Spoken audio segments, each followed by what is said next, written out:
إن الحمد لله أصلي وأسلم على نبينا مصطفى محمد صلى الله عليه وسلم وعلى آله وصحبه أجمعين أما بعد أعوذ بالله من الشيطان الرجيم بسم الله الرحمن الرحيم സൂറ അൽ മുഅ്മിനൂൻ 64-65 രണ്ട് വചനങ്ങൾ നോക്കൂ നിങ്ങൾ. ഈ അവിശ്വാസികളെ ആൾക്കാർ അള്ളാഹുവിന്റെ ശിക്ഷ മുന്നിൽ കാണുമ്പോൾ അവർ അലറി വിളിക്കുകയാണ്, നിലവിളിക്കുകയാണ്. ഇതിനെപ്പറ്റിയാണല്ലോ പറയുന്നത്. നോക്കൂ നിങ്ങൾ.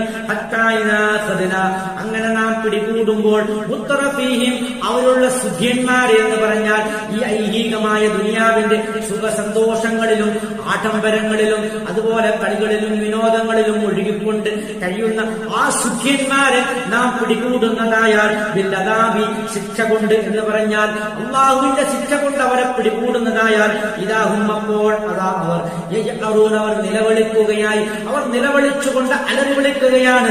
ആ ശിക്ഷ അവർക്ക് താങ്ങാൻ കഴിയുന്നില്ല, താങ്ങാൻ കഴിയാതെ അവർ അലറി വിളിക്കുകയാണ്. അതിനെപ്പറ്റിയാണ് ഒരുപാട് ശിക്ഷകൾ അതുപോലെയുള്ളത് മുമ്പ് കഴിഞ്ഞു പോയിട്ടുണ്ട്.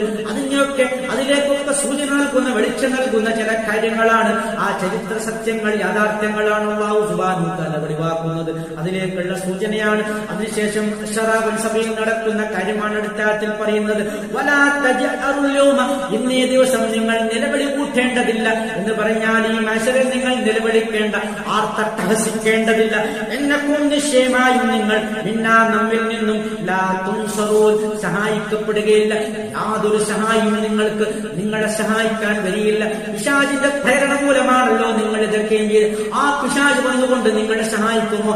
അല്ലെങ്കിൽ ആ പിശാചിന്റെ പ്രേരണ മൂലം നിങ്ങളെ വഴിപിഴപ്പിക്കാൻ വന്ന നിങ്ങളുടെ നേതാക്കന്മാരും പ്രമുഖരുമായിട്ടുള്ള രാജാക്കന്മാരും വരുമോ എന്നൊക്കെയാണ് അല്ലാഹു ചോദിക്കുന്നത്. യാതൊരാളും തന്നെ നിങ്ങളെ സഹായിക്കാൻ വരികയില്ല. നിങ്ങൾ ഒറ്റപ്പെട്ടു പോകുക തന്നെയും. ഈ ഐഹികമായ ദുനിയാവിൽ അള്ളാഹുവിന്റെ വിശുദ്ധ വചനങ്ങൾ അവിശ്വാസികൾക്ക് മുമ്പിൽ അള്ളാഹു സുബ്ഹാനഹു വ തആല ഇതാ വെളിപ്പെടുത്തുകയാണ്, വരച്ചു കാണിക്കുകയാണ്, അവർക്ക് സതുപദേശം നൽകുകയാണ്. അള്ളാഹുവിന്റെ അപാരമായ ഒരു കാരുണ്യമാണ് ഈ പേടിപ്പെടുത്തൽ കൂടി നമുക്ക് കാണാൻ കഴിയുന്നത്. ആ മശ്റാബൻ സഭയിലുള്ള നിലവിളി ഉണ്ടാകാതിരിക്കാൻ ഇവിടെ വെച്ചുകൊണ്ട് അള്ളാഹുവിന്റെ ശിക്ഷ നേരിൽ മുന്നിൽ കാണുമ്പോൾ അലറി വിളിക്കാതിരിക്കാൻ നിങ്ങൾ എന്ത് ചെയ്യണം? സൗമ്യമായി താഴ്മയോടുകൂടി അള്ളാഹുവിന്റെ പ്രവാചകന്മാർ നിങ്ങൾക്ക് കൊണ്ടുവന്ന ആ വിശുദ്ധ വചനങ്ങൾ നിങ്ങൾ ഉൾക്കൊള്ളണം, അത് സ്വീകരിക്കണം. സത്യത്തിന്റെ ഭർത്താവ് അടിയുറച്ചു നിന്നുകൊണ്ട് സത്കർമ്മികളായി മാറണം എന്നൊക്കെയാണ് അതിൽ പഠിപ്പിക്കുന്നത്.